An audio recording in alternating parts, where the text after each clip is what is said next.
శ్రీమాత్రే నమః. మిత్రులందరికీ శుభోదయం. ఈరోజు శ్రీ విశ్వావసనం సంవత్సర భాద్రపద బహుళ పాడ్యమి ఆదివారం.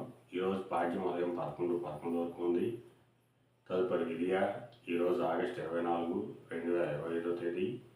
ఈరోజు ఉబ్బా నక్షత్రం. ఈరోజు వజ్యం ఉదయం 9:51 11:30 వరకు ఉంది. దుర్ముహూర్తం సాయంత్రం 4:39 5:29 వరకు కూడా దుర్ముహూర్తం ఇవ్వడం జరిగింది. ఈరోజు పంచాంగరీత్యా ఈ రకమైనటువంటి ఫలితాలు గోచరిస్తున్నాయి. అలాగే ఈరోజు నక్షత్రం అయినటువంటి పుబ్బా నక్షత్రం ఎవరికి తారాబలం కుదురుతుందో మనం పరిశీలించినట్లయితే కృత్తిక, రోహిణి, ఆరుద్ర, పుష్యమి, మక, ఉత్తర, హస్త, స్వాతి, అనురాధ, మూల, ఉత్తరాషాఢ, శ్రవణం, శతతార, ఉత్తరాభద్ర. ఈ నక్షత్రాల్లో జన్మించిన మన మిత్రులందరికీ కూడా ఈరోజు నక్షత్రం అనేటువంటి పుబ్బా అనుకూలంగా ఉంటుంది. అందువలన ఇప్పుడు చెప్పుకున్నటువంటి నక్షత్ర జాతకులందరికీ ఈరోజు శుభకరంగా ఉండే అవకాశం ఉంది. అలాగే ఈరోజు రాశిఫలాలను మనం పరిశీలించినట్లయితే మేషరాశిలో జన్మించిన వాళ్ళకి సంతానానికి సంబంధించిన శుభవార్తలు అంటారు.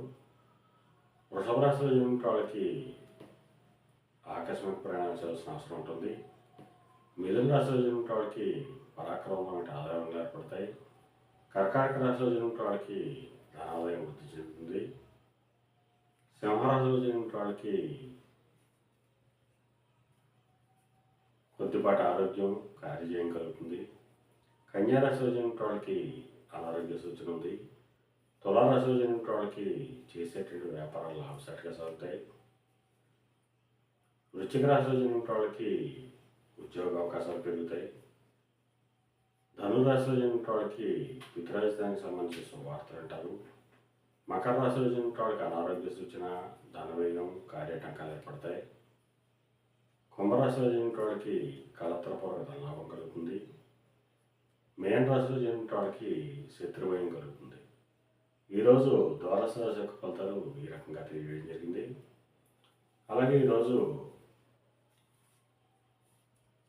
రాజకీయ రంగంలో ఉన్న వాళ్ళకి కానీ, సమాజంలో ఉన్నత వర్గాల్లో ఉన్న వాళ్ళకి కానీ, ఉన్నత కుటుంబాల్లో ఉన్న వాళ్ళకి కానీ మిక్కిలి శుభదాయకంగానూ లాభదాయకంగా ఉండే అవకాశం ఉంది. అలాగే కళారంగంలో ఉన్న వాళ్ళకి కానీ, కళాత్మక వస్తువులు ప్రయోజనాలు చేసిన వాళ్ళకి కానీ, సుగంధ పరిమళ ద్రవ్యాల ప్రయోజనాలు చేసిన వాళ్ళకి కానీ, సౌందర్య సాధన ప్రయోజనాలు చేసిన వాళ్ళకి కానీ ఈరోజు మిక్కిలి శుభదాయకంగానూ లాభదాయకంగా ఉండే అవకాశం ఉంది. ఈరోజు పంచాంగరీత్యా ఈ రకమైనటువంటి ఫలితాలు వచ్చేస్తున్నాయి. అలాగే ఈరోజు ఆదివారం. అందువలన ఆ సూర్యభగవాను ఆరాధించిన, స్వామిని అభిషేకించిన సర్వశుభాలు కలుగుతాయని చెప్పి శాస్త్రరీత్యా తెలియడం జరుగుతుంది. అలాగే మళ్ళా రేపు శుభోదయం కార్యక్రమంలో మరిన్ని విషయాలు తెలుసుకుందాం. అంతవరకు మన మిత్రులందరికీ మరొకసారి శుభోదయం.